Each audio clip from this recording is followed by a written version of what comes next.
विद्यार्थी मित्रांनो, आज आपण संत गाडगे बाबांचं शेवटचं कीर्तन या माध्यमातून गाडगे बाबांनी कोणता बोध दिला आणि ते कोणत्या भाषेत दिला हे आपण पाहणार आहोत। बऱ्याचदा जनाचा गैरसमज आहे की प्रमाण भाषा, क्लिष्ट भाषा, पांडित्यपूर्ण भाषा वापरली तरच बोलावं। मित्र, संतांनी जी वापरलेली भाषा आहे ती सर्वसामान्य माणसं बोलतात ती भाषा वापरलेली आहे। म्हणजे संत सर्वसाधारणपणे जवळपास सर्व संतांनी वापरलेली भाषा ही बोली भाषा होती।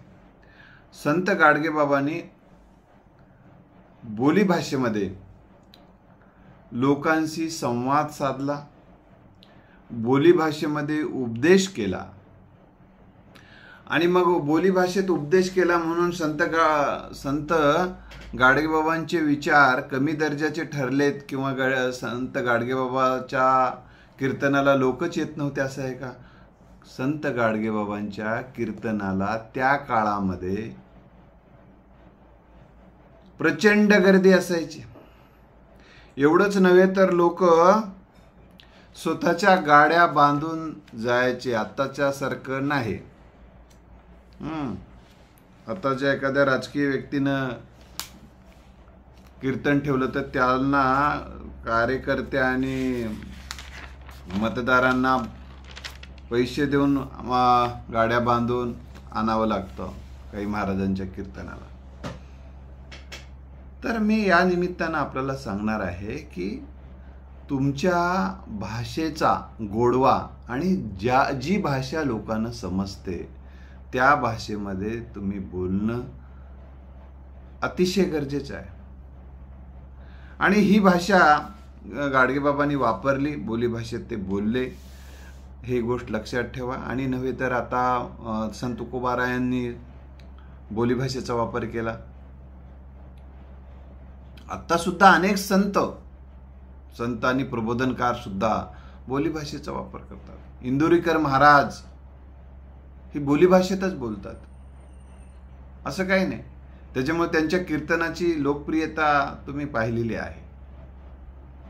त्यामुळे बोली भाषा म्हणजे काहीतरी कमी दर्जाची भाषा ही इथल्या काही सनातनी लोकांनी, इथल्या काही पांढरपेशी लोकांनी आपल्या मनावर ठसवलेलं आहे की आम्ही बोलतो ती भाषा म्हणजे श्रेष्ठ, तुम्ही बोलता ती भाषा कनिष्ठ। हा एक प्रकारचा सांस्कृतिक दहशतवाद म्हणतात त्याला, लक्षात आलं? म्हणून तुम्हाला सांगतो की संत गाडगे बाबांच्या कीर्तनाच्या माध्यमातून तुमच्या मनामध्ये काही जर असं गैरसमज बसला असेल की आपण बोली भाषा वापरतो म्हणजे काहीतरी कमी गुन्हा करतो, हे चुकीचं आहे। इंग्रजीमध्ये सुद्धा प्रत्येक ठिकाणची इंग्रजी वेगळी आहे। एकच भाषा इंग्रजी, परंतु प्रत्येक ठिकाणी ती वेगवेगळी झालेली आहे। म्हणजे प्रत्येक ठिकाणी ती वेगळी आहे, म्हणजे तिथले माणसं त्या बोलीत बोलतात। त्या इंग्रजीच्या सुद्धा बोली तयार झालेल्या आहेत, त्यावर कधीतरी बोलेल मी। तर मी तुम्हाला आज एवढंच सांगेल की बोली भाषा ही प्रमाण भाषेच्याच भाग असतात। ते काही वेगळ्या कुठून तरी आभाळावर पडलेली आणि प्रमाण भाषा वेगळी असं काही नाही। त्या एक भाषा जेव्हा उदाहरणार्थ मराठी भाषा प्रमाण भाषा आहे, तिचीच भाषा वऱ्हाडी वेगळी आहे, खानदेशी वेगळी आहे, मराठवाडी वेगळी आहे, कोकणी वेगळी आहे। आता कोकणी भाषेला स्वतंत्र भाषेचा दर्जा गोवा राज्यामध्ये देण्यात आलेला आहे, लक्षात आलं? तर आज आपण जे बघणार आहोत ते म्हणजे संत गाडगे बाबांच्या कीर्तनातून संत गाडगे बाबांनी ज्या बोली भाषेमध्ये जो उपदेश केला, त्यांनी जी भाषा वापरली, आणखीन एक त्यांच्या भाषा वापरण्याची पद्धत म्हणजे ते संवाद साधायचे। आणि संवाद साधणारी भाषा जेव्हा आपण पब्लिकशी बोलतो, जनतेशी बोलतो, तेव्हा त्या जनतेशी बोलत असताना केवळ आपण एकटं न बोलता लोकांशी जेव्हा संवाद साधत ज्यांना बोलता येते त्यांचं बोलणं अधिक प्रभावी होते. याचं कारण जेव्हा तो वक्ता, तो प्रबोधनकार, तो कीर्तनकार जनतेला त्याच्यामध्ये सहभागी करतो, आपल्या कीर्तनामध्ये, आपल्या व्याख्यानामध्ये, आपल्या प्रवचनामध्ये, तेव्हा जनतेचं आणि श्रोत्यांचं जे काही लक्ष आहे त्याच्या सोबत राहते. म्हणजे त्यांच्या सोबत राहतात, ते सगळ्यांचा मिळून तो संवाद आहे. आपणही बोलतोय, महाराजही बोलतात, पण हे सगळ्यांना हे सगळ्यांनी आता सांगितलं, माझं ऐकलं की तुम्ही उद्या सुरू करू नका. नाहीतर तुम्ही पब्लिकशी, जनतेशी बोलत बोलत, रसिकांशी, श्रोत्यांशी बोलत बोलत संवाद साधणं बऱ्याचदा तुम्हाला हे शिकावं लागेल. कारण बऱ्याचदा एका वेळी अनेक जण बोलू लागले, मग बसा मग असं म्हणून तुम्हाला त्याला टेन्शनमध्ये याल तुम्ही. त्यामुळं आपल्याला हळूहळू जमते ती विद्या, ते शिकावी लागेल, पण जमते. याचा अर्थ जमत नाही असं नाही, सगळ्यांना जमते. पण तुम्ही ते हळूहळू प्रयोग करा, छोटे हळूहळू प्रयोग करत करत मग ते पब्लिकशी बोलत असताना मग तुम्ही बोलू शकता. तर त्यांनी ते संवादानं बोलायचे, जनतेला प्रश्न विचारायचे आणि त्यांच्या प्रश्नांची उत्तरं त्यांच्याकडून बऱ्याचदा काढून घ्यायचे. ते लक्षात आलं. आता सर्वसाधारणपणे एक उदाहरण देतो म्हणजे तुम्हाला हा विषय समजेल की आता जगामध्ये देव किती आहेत. 33 कोटी देव म्हणतात काही जण ज्याच्या त्याच्या पद्धतीने वेगवेगळ्या देवांची संख्या प्रत्येकाने सांगितली. देवाची निर्मिती सुद्धा माणसाने ठरवलेली आहे. किती देव आहे, देव येऊन सांगल्यात की आम्ही इतके जण आहोत. त्यांच्या जशी अधिकारी लोक जेव्हा जनगणना करून पंतप्रधानाकडे, राष्ट्रपतीकडे किंवा आपल्या वरिष्ठाकडे जेव्हा जनगणना प्रत्येक जिल्ह्याची, तालुक्याची, गावाची काय काय झाली ते अधिकारी जसं सादर करतो, तसं देवानं त्यांची लोकसंख्या सादर केली का, आम्ही इतके जण आहोत म्हणून. मग त्यांनी इतके जण आहोत म्हणून त्यांना जर माहीत झाली नसेल संख्या, तर माणसानं मोजली का मग ही संख्या त्यांची किती आहे म्हणून. कसं मोजत फिरले, किती अधिकारी नेमवले होते, कसं फिरले, कुठं गेले. काही देव पाताळात आहेत म्हणतात, काही भूलोकावर आहे म्हणतात, काही आकाशात आहे. किती माणसं आकाशात गेले मोजण्यासाठी, कोणत्या देवानं मग ते रिपोर्ट सादर केला, असे प्रश्न उपस्थित होऊ शकतात.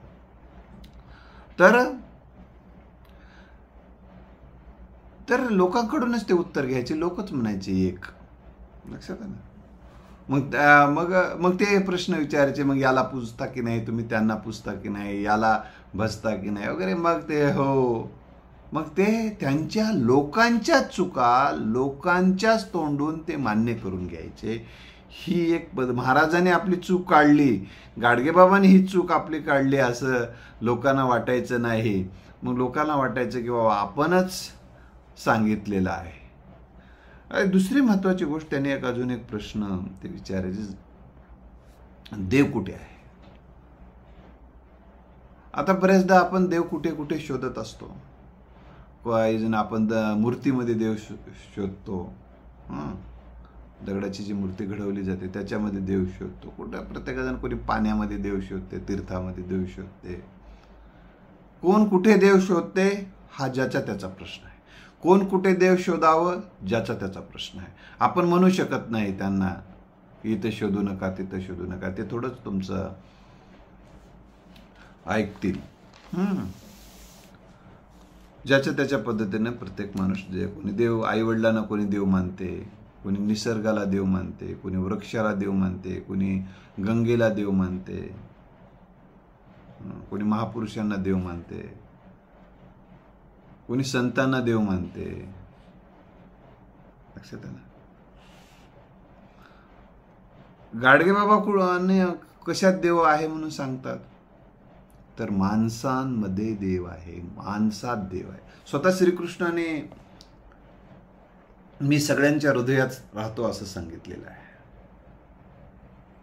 सगळ्या माणसांच्या हृदयात मी आहे. काही जण जे चैतन्य तत्व आहे ज्याच्यामुळे आपण जिवंत आहोत.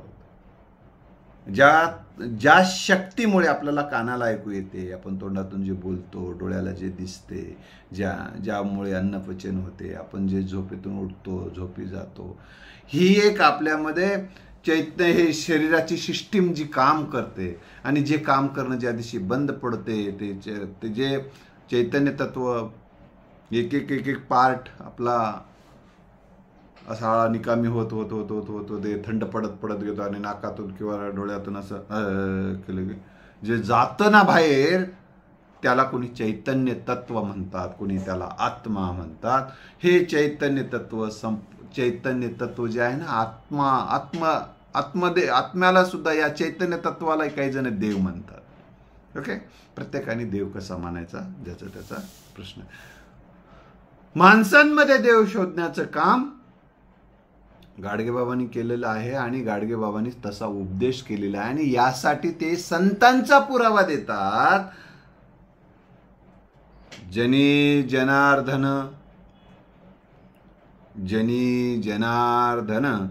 संत बोलती वचन. जनी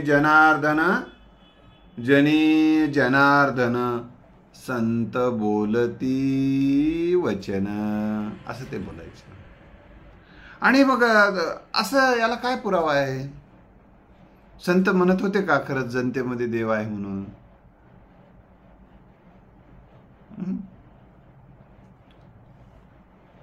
तर त्यांचा एक पुरावा आहे, तुम्हाला सांगतो की तुकाराम महाराज ज्या संदर्भामध्ये त्यांनी सांगितलेलं आहे. पण त्या कीर्तनामध्ये मी जो अभंग उद्धृत केलेला आहे, तो अभंग त्यांनी जरी उद्धृत केलेला नसेल तरी या कीर्तनात, शेवटच्या कीर्तनात, तरी पण त्यांनी म्हटलेले तुकोबांचं वचन आहे असं म्हटलंय. ते तुकोबांचं वचन त्यांनी मी तुमच्या समोर ठेवणार आहे. जे का रंजले गांजले त्यासी म्हणे जो आपुले, तोची साधू ओळखावा देव तेथेची जाणावा. हे संत तुकाराम महाराजांचा पुरावा त्यांच्या डोळ्यासमोर आहे, असावा. आणि त्यामुळे त्यांनी संत तुकारामांचं वचन आहे या संदर्भात म्हटलेलं आहे. त्यांनी एक गोष्ट आता आपल्याला स्पष्ट झाली मित्रांनो, की संत तुकाराम महाराजांचा पुरावा त्यांनी जरी इथं दिला नसला तरी संत तुकाराम महाराजांचं हे वचन त्यांचंच वचन आहे म्हणून त्यांना संत पुरावा देतात असं सांगतात. आणि हा पुरावा कदाचित त्यांच्या डोळ्यासमोर आहे हे मी तुम्हाला सांगितलेलं आहे. जनसेवा हीच ईश्वर सेवा सुद्धा आपण ऐकतो बऱ्याचदा. मानव सेवा ही माधव सेवा असं काही जण म्हणतात. म्हणजे तेच, जनसेवा हीच ईश्वर सेवा. जनतेची सेवा करणं म्हणजेच ईश्वराची सेवा करणं. आता हे किती जण लोक मानतात जनतेची सेवा करणं म्हणजे ईश्वराची सेवा करणं. कोणालाच काही देऊ नको, कोणी कोणाचं नव्ह, आपलं आपण बघावं, अशी मनोवृत्ती हे जनी जनार्दन ह्या संकल्पनेला फाटा देऊन जगते. दगडगोटे कवटाळून जगते आणि दगडगोटेचं म्हणजे देव समजते आणि देवाची पूजा दोन तास त्या दगडावर फुलं माती दगड धोंडे परत टाकायचं आणि परत ते फुलं ठेवायचे, महिनाभर बाजूला ठेवून द्यायचे, मग ते नेऊन टाकायचं कुठे? ते ज्याला आपण गोदावरी देवी म्हणतो, देवी साक्षात देवी, तिच्या तोंडात नेऊन टाकायचं.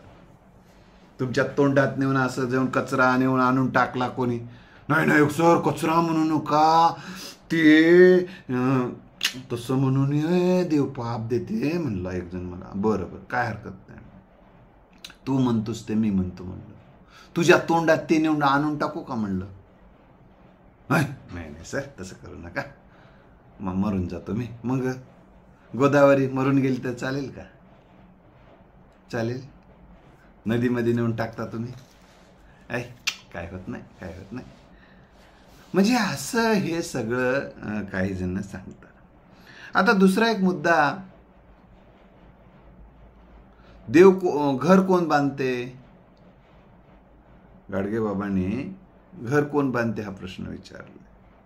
घर माणूस बांधतो. लोक काय म्हणतात?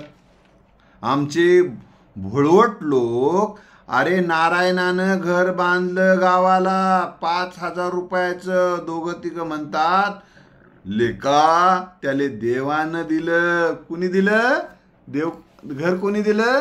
देवानं दिलं.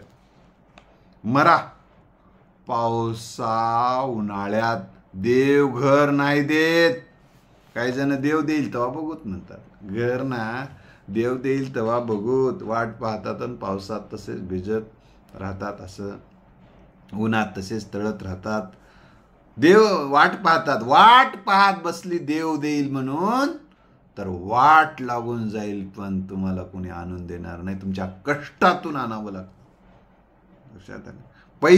पैशाचे प्रश्न कष्टातून. नोकरी आहे, व्यवसाय आहे, व्यापार आहे, मजुरी आहे, जे काही माध्यम आहेत त्या माध्यमातून पैसा मिळवावा लागतो. पैशाच्या माध्यमातून ज्या घर बांधण्यासाठी ज्या काही वस्तू लागतात, जे काही कामगार लागतात, त्याला मजुरी द्यावी लागते, हे सगळं द्यावं लागतं तर घर होते. देव घर नाही देत. मरा खुशाल, घर बांधील माणूस आणि घरही गमावील माणूसच. दारूचं व्यसन असेल, जुगाराचं व्यसन लागलं किंवा अन्य काही हानी झाली, तर हे अन्य काही अडचण आली तरी घर काही जणाला विकावं लागतं, बरं का, गमावं लागतं घर सुद्धा. हे सगळं माणसालाच करावं लागतं. हे भोळवट म्हणतात ते, आपण भोळसटही म्हणतो.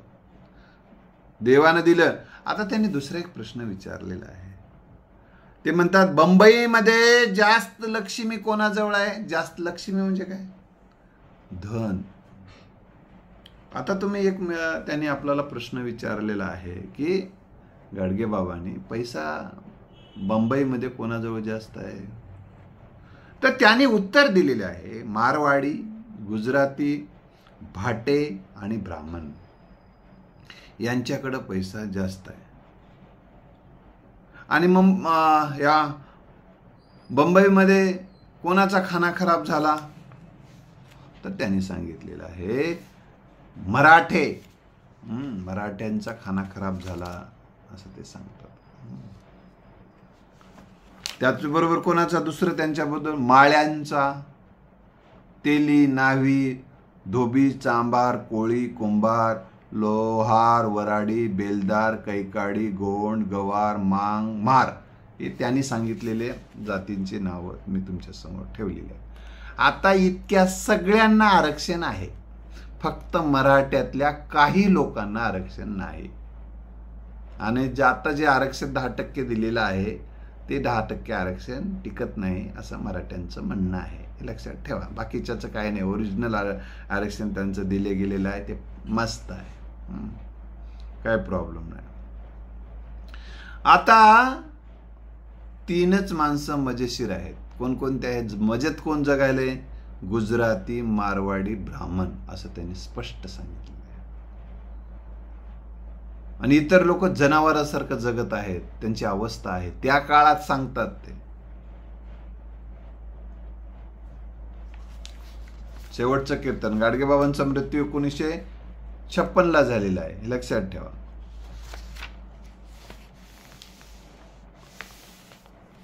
तर दररोज तुपातला शिरा खातात कोण? गुजराती, मारवाडी, ब्राह्मण असं गाडगेबाबा सांगतात. हा, कदाचित काही लोक त्याच्यातही गरीब असतात, पण बहुतांश लोकांना ची परिस्थिती चांगली आहे हे लक्षात घेऊन गाडगेबाबा बोलतात. हे आपण लक्षात ठेवलं पाहिजे. शब्दशः अर्थ घ्यायचा नसतो. आज कोणाही मराठीले पुसा जेवला का? होय. कालवण आमटी, आज्या पंजापासून आमटी यांच्या घरात घुसली मराठ्यांच्या. काय खाल्ले? वरण भाकर. किंवा आमटी, ते वरण काय त्यामध्ये जेव्हा चिंच टाकली जाते, टमाटर टाकलं जातं, तेव्हा ती आमटी बनते त्याची. म्हणजे ती एक आमटी खाल्ली एवढंच सांगत राहतो. आज्या पंजापासून आमटी यांच्या घरात घुसली, साली बाहेर निघतच नाही. साली बाहेर निघतच नाही. तर साली म्हणजे मेहुणी नाही या अर्थानं वापरले. साली घरात गेली, आता येईन आली, बाहेर निघणं आली, बसली गळ्यात बसली, असं गळ्यात बसली एखाद्या व्यक्तीच्या, असं या अर्थानं तो शब्द नाही. लक्षात आलं? ती आता बाहेर तिला त्या आमटीला उद्देशून म्हणलेलं आहे. गोपाला गोपाला देवकी नंदन गोपाला. गाडगे बाबा असं एक एक विषय सांगायचे आणि मध्ये तो विषय सांगत असताना मध्येच लोकांना गोपाला गोपाला गोपाला जागरूक करायचे आणि लोकांना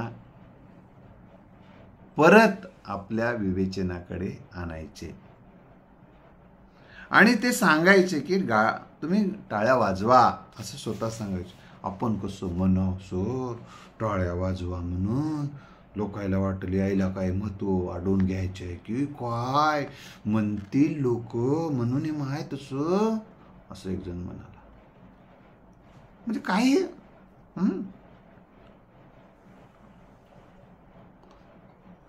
तर ते टाळ्या वाजत सर्वांच्या टाळीचा एकच आवाज आला पाहिजे,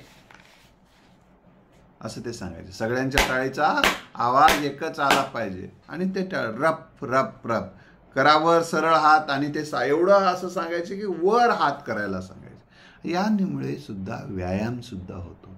आता योग ऋषी, योग स्वामी रामदेव बाबा यांनी जी पतंजली ऋषीचं योगसूत्र तळागाळात पोहोचण्याचं अतिशय पवित्र कार्य केलेलं आहे. आयुर्वेदाला ज्यांनी प्रतिष्ठा प्राप्त करून दिलेली आहे. अशा योग ऋषी, योग गुरु रामदेव बाबांनी सुद्धा हा प्रयोग सांगितलेला आहे आपल्याला. तुम्ही जर हे अनेक जण सुद्धा सांगतात, तुमचे हे पॉईंट असतात या ठिकाणी, ते दबले जातात, त्याच्यामुळे आरोग्य उत्तम राहायला मदत होते. हा एक वेगळी विद्या आहे. तर सरळ हात करा आणि त्याचं ब्लड सर्क्युलेशन होते. खाली वर हात करण्यामुळे सुद्धा, लक्षात ठेवलं, वाजवण्यामुळे. त्याच्यामुळे हे हृदयाचा व्यायाम होतो, हातांचा व्यायाम होतो, पोटाचा पाठीचा व्यायाम व्हायला मदत होते. अशा पद्धतीने हे पण व्यायाम व्हायला मदत होते. आणि आपली सगळी जी यंत्रणा, पचन प्रक्रिया जी आहे ना इथं आहे, ही पचन प्रक्रिया ज्यांची चांगली राहते त्याचं आरोग्य उत्तम राहते. आणि त्यासाठी बॉडी सर्क्युलेशन होण्यासाठी, जे ब्लड सर्क्युलेशन होण्यासाठी बॉडीची हालचाल झाली पाहिजे ना, शरीराची हालचाल झाली पाहिजे ना. शिमटासारखं एका ठिकाणी बसत राहिलं तर कसं काय होईल.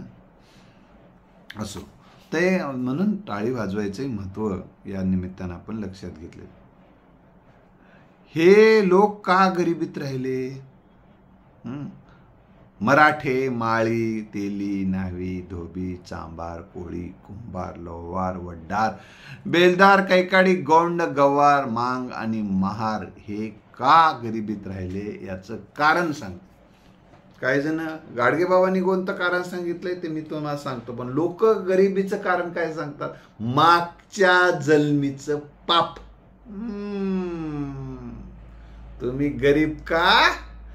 तर मागच्या जन्मीचं पाप म्हणून तुम्ही गरीब. आता या पापातून मुक्त व्हायचं असेल तर काय करायचं?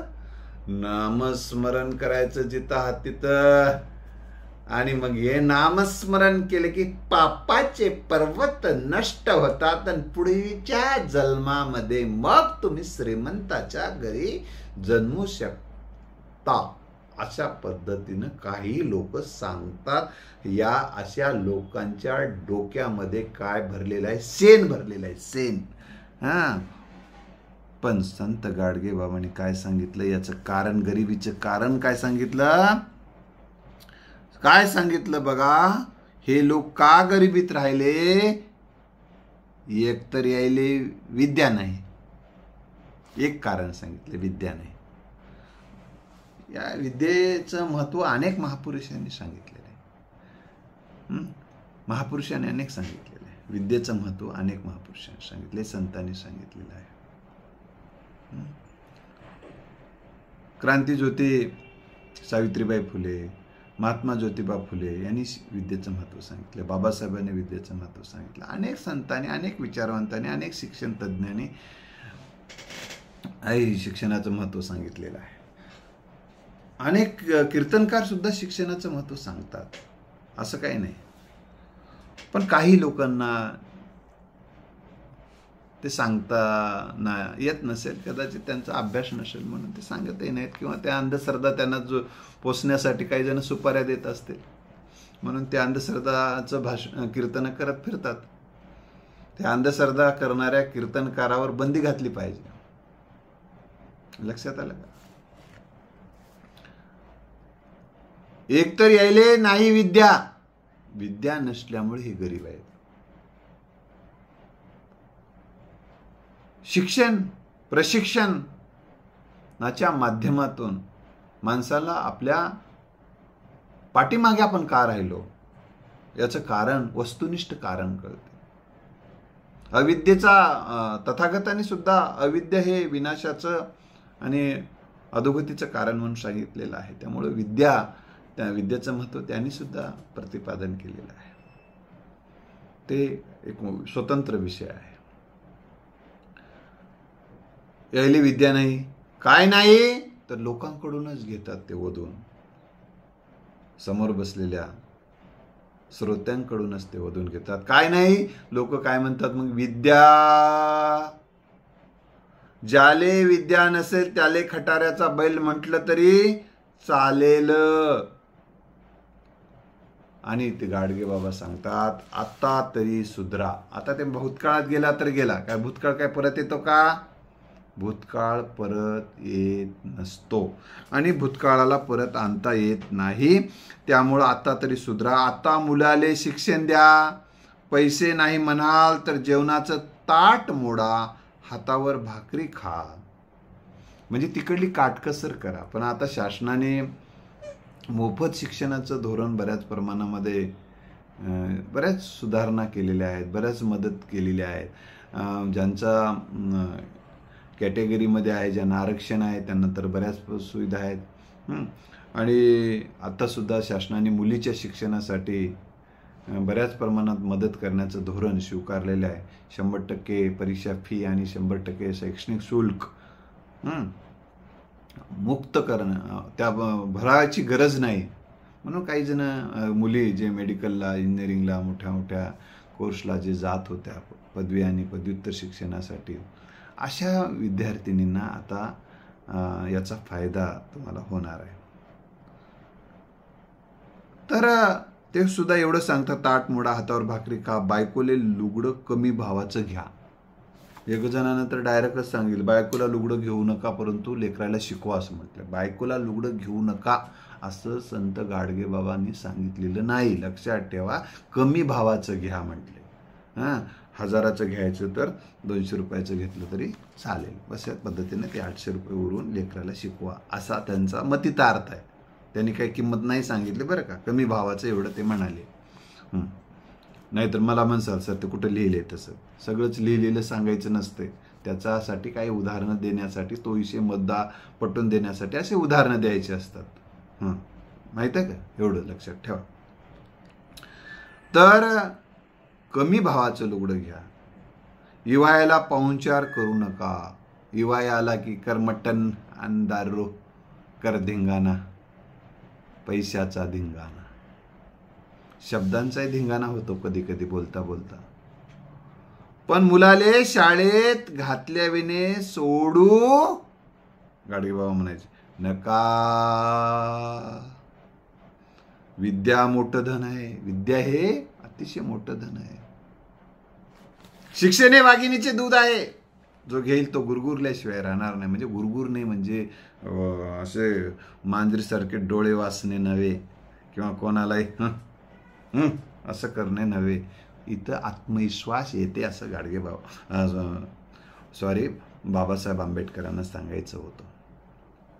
शिका, संघटित व्हा, संघर्ष करा. संघर्ष करा म्हणजे कलह करा नाही. संघर्ष करा म्हणजे ज्या काही अडचणी येतात, अडथळे येतात, प्रश्न येतात, समस्या येतात, त्यावर मात करा. या अर्थानं तो ध्वनित आहे अर्थ. कायदेशीर मार्गाने लढाई लढा, असं तेही हा त्याच्यातून अर्थध्वनित आहे. लक्षात आलं. मोठी विद्या आहे, मोठी गोष्ट आहे. या टायमाला विद्या मुलाले न शिकवाल तर आम्हाले विद्या नाही.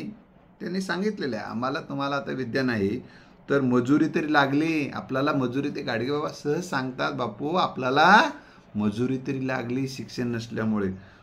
आणि पुढे तुमच्या मुलाले मजुरी लागणार नाही. पुढच्या काळातलं भाकीत करतात. आज काय, आज एक युवा मुख्यमंत्री युवा कार्य प्रशिक्षण आत्ताच्या विद्यमान महाराष्ट्र सरकारने योजना आणलेली आहे की ज्यांना जो 12वी पास झालेला आहे त्याला 6,000, ITI झालेला आहे पदविका आहे 8,000, पदव्युत्तर, पदवी आणि पदव्युत्तर BA BCom BSc वगैरे असे जे आहे ना पदवी, 15वी शिकलाय माय म्हणजे लेकर, 15वी शिकलाय म्हणजे पदवी घेतलाय. आणि 15वीच्या पुढं शिकलाय, 16वी 17वी शिकलाय माय म्हणजे पदव्युत्तर शिकलाय, पदव्युत्तर शिक्षण घेतलं. हे लक्षात ठेवा. पदव्युत्तर म्हणजे MCom, MA, MSc, MSc science घेतला असेल आणि त्याचं पदव्युत्तर शिक्षण म्हणजे MSc. त्यांचं जर वाणिज्य शाखा म्हणजे BCom मध्ये वाणिज्य शाखेत असेल तर त्याचं पदव्युत्तर शिक्षण म्हणजे MCom. कला शाखेमध्ये घेतला असेल आर्ट घेतलाय माझ्या लेकरानं, आर्ट घेतलाय म्हणलं तर मग ते आर्ट घेतले त्याच्यावर पदव्युत्तर शिक्षण म्हणजे MA मास्टर. लक्षात आलं. ह्या सगळ्या गोष्टी मास्टर ऑफ आर्ट म्हणतात त्याला. तर पुढं त्यांना हे एवढं मिळणार आहे. दुसऱ्याला ज्याचं 10वीच्या खाली शिक्षण आहे, 10वीला सुद्धा हे याचा फायदा नाही. या प्रशिक्षणाचा एवढे पैसे त्यांना मिळणार नाही. ते पैसे 6 महिने असो, त्याच्यावर स्वतंत्र माझा व्हिडिओ आहे, तो बघा. तर तुम्हाला मजुरी मिळणार नाही तर काय करावं लागेल मग? बूट पॉलिश करावं लागेल. इधर आ देडाना चल जाओ, बूट पॉलिश करावं लागेल महाराज असं म्हणतात. महाराज विद्या ही केवढी मोठी आहे असं ते स्वतःच म्हणतात महाराज. इथे बसलेल्या लोकांना उद्देशून महाराज हा शब्द वापरतात. डॉक्टर आंबेडकर साहेब ते स्वतः म्हणतात. त्यांनी उदाहरण दिलेले बाबासाहेबांचं. डॉक्टर आंबेडकर साहेब यांच्या पिढ्या झाडू मारायचं काम केलं. यांच्या पिढ्या म्हणजे त्यांच्या कुटुंबातलं नाही, ते उदाहरण देत नाहीत. कुटुंब, आपण कुटुंब म्हणतो, राशन कार्डवर ज्यांचे नाव आहे ते कुटुंब. आता जी कल्पना आहे ना तसं म्हणजे त्यांच्या परिवारातलं नाही तर समाज या अर्थानं, व्यापक या अर्थानं तो शब्द आलाय. नाहीतर सर त्यांच्या घरात कोण झाडू मारलेलं वगैरे असं शब्दशः नका घेत जाऊ. यांच्या वडिलाला सुबुद्धी सुचली आणि आंबेडकर साहेबाला शाळेत घातलं. आंबेडकर साहेबानं काही लहानसहान कमाई नाही केली, हिंदुस्थानची घटना केली. घटना तेच शाळेत जाते ना, न शिकते ना तर झाडू मारायचं त्यांच्या कर्मात होतं. ते जर शिकले नसते तर झाडू मारले असते असं जे ते म्हणतात. म्हणजे याचा अर्थ त्यांना बाबासाहेबाला कमी लेखायचं वगैरे काही नाही, हे लक्षात ठेवा. बाबासाहेबांच्या विषयी त्यांच्या मनात खूप मोठा आदर होता. ते उलट आपल्या कीर्तनात बाबासाहेबांचा जय म्हणायला सुद्धा ते सांगत. बऱ्याचदा तिथे त्याचे संदर्भ आलेले आहेत. तर हे लक्षात ठेवा. त्याच्यामुळे त्यांच्याविषयी आपल्या मनामध्ये काही गैरसमज निर्माण, बाबासाहेबाला असं कसं म्हणायले, त्याचा अर्थ नाही. मतिता अर्थ लक्षात घ्या. तर म्हणजे त्यांना हे जे वैभव मिळालं शिक्षणामुळे, ते वैभव मिळालं नसतं. अशा पद्धतीने त्यांना ते सुचवायचं आहे, शब्दशः अर्थ नाही घ्यायचं. कर्मात होतं. विद्या मोठं धन आहे. जेवणाचं ताट मोडा, बायकोले लुगडं कमी भावाचं घ्या, मोडक्या घरात राहा पण मुलाले शिक्षण दिल्यावेने सोडू. लोक म्हणायचे नका, ते पण म्हणायचे नका. गोपाला गोपाला देवक नंदन गोपाला. मित्र, तर ही संसाराची काटकसर ते शिकवायचे. बचत करणं अतिशय गरजेचं आहे. आलेल्या उत्पन्नातला काटकसर करून जिथं अनावश्यक ज्याचा जे खर्च नाही केलं तरी चालते, केवळ इम्प्रेशन मारण्यासाठी किंवा बरं दिसावं म्हणून, लोक काय म्हणतील म्हणून, असा जे काही खर्च विनाकारण जिथं केला जातो, म्हणून द्या ना, काय म्हणतात तो गरीब आहे म्हणून केलं नसेल म्हणतील, काय फरक पडणार आहे. तर नाही बरं दिसणार, अशा पद्धतीनं काय बरं दिसणार, घडत नाही म्हणून सांगितलं तर काय बरं दिसायचं आहे. नाही, दुसऱ्याचं घेऊन बसलेलं असतं की आपण काय निमंत्रण पाठवलं होतं का, मला लुगडं आणून दे, मला हे आणून दे म्हणून सांगायला. त्यांनाही समजते बाबा गरिबी आहे, दिलं नसेल, ते समजून घेतात, काय काळजी नाही करू तुम्ही. संसाराची काटकसर करायला शिकवतात. मारवाडी, गुजराती, ब्राह्मण, भाटे हे का रोज तुपातला शिरा खातात. त्यांच्या घरी काय असते, जमा खर्च किती यायलेत, तेच किती जमा व्हायलेत आपल्या घरी, मजुरीच्या माध्यमातून, उद्योगाच्या माध्यमातून, व्यवसायाच्या माध्यमातून, नोकरीच्या माध्यमातून किती यायले त्याचं जमा, आणि आलेल्यापैकी किती खर्च व्हायले याचं त्यांच्याकडे हिशोब असतो. आमच्या घरामध्ये हिशोब असतो का, तर या इतर जे समाज आहे, बहुजन समाज, यांच्या घरामध्ये हिशोब नसतो, असं त्यांचं एक त्या काळातलं एक निरीक्षण आहे, आणि ते त्यांनी निरीक्षण मांडलेलं आहे. आजही बऱ्याच जणांच्या घरी या जमा खर्च असत नाही. उत्पन्न किती आणि खर्च किती याची, उत्पन्न किती आणि खर्च किती याची माहिती असणं गरजेचं आहे. आमचे मराठेले तेल्या माळ्यांना धोब्याले जमा खर्च समजतच नाही. यांचं कसं आहे, 500 रुपये उत्पन्न आणि 80 रुपये 90 रुपये खर्च. 500 म्हणजे 75 रुपये 500. आणि खर्च किती, 80 रुपये 90 रुपये खर्च. म्हणजे उत्पन्न कमी आणि खर्च जास्त. ज्या घरामध्ये असतो ते घर कर्जबाजारी असते, आणि कर्जबाजारीचा कलेलोट झाला आणि कर्ज आता फेडणं शक्य नाही असं वाटलं की गळ्याला फास घेण्याशिवाय काही जणाला गत्यंतर नसते. बरं, ते फास घेण्याची वेळ तुमच्यामुळं आली म्हणून जरी त्या कुटुंबातला प्रमुख सांगला, आम्ही काय करावं म्हणून, नाही आता मला मरायची वेळ, मर मग. पण त्याला टेन्शन आल्यानंतर तर जरी रागानं बोलला, कर्जाचं बोलवतात लोक, द्यायला येतात, त्यावेळेस त्याला समजून घेतलं पाहिजे की नाही, मर. मग त्यानं राग त्याचा ताण, पुन्हा आलेला राग त्यांना शेवट करून घेते सटात, मग रडत बसतात, माझा बापू रे मेला की, आता आम्ही कोणाला बाप म्हणावं, आमचा आधार गेला, माझा खोपा गेला, माझं झाड गेलं की, म्हणजे माय, मग पुन्हा रडत बसायचं. काय आहे तोपर्यंत सांभाळा, आहेपर्यंत जतन करा. पाण्याआधी कट्टा आणि मरणाआधी माया असा विचार सांगितला जातो. हे तत्व आपण अंगीकारलं तर एकमेकाला सांभाळून घेतलं. आपल्या इथे किती उत्पन्न व्हायलंय, किती खर्च व्हायलाय याची जाण घरामध्ये असली पाहिजे. शेजारची बाई काही घ्यायली म्हणजे आपण पण घेत फिरायचं. शेजारचं लेकरू काही मागितलं म्हणजे आपणही पाहिजे. त्याला गाडी मानली म्हणून मलाही गाडी दे, त्याला सायकल घेतली म्हणून मलाही सायकल दे. अरे चालत जा तर तुम्ही पुढे जाल. जेव्हा परिस्थिती नसेल तेव्हा काय करायचं. लई जण म्हणतात हे जमा खर्च नाही, जमा खर्च ज्यांच्या घरात नाही. तर मित्र, पुढचा भाग आपण पुढच्या ह्याच्यात बघणार आहोत. आज या ठिकाणी मी थांबतो आणि बाकीचा भाग पुढच्या भागात बघणार आहोत. धन्यवाद.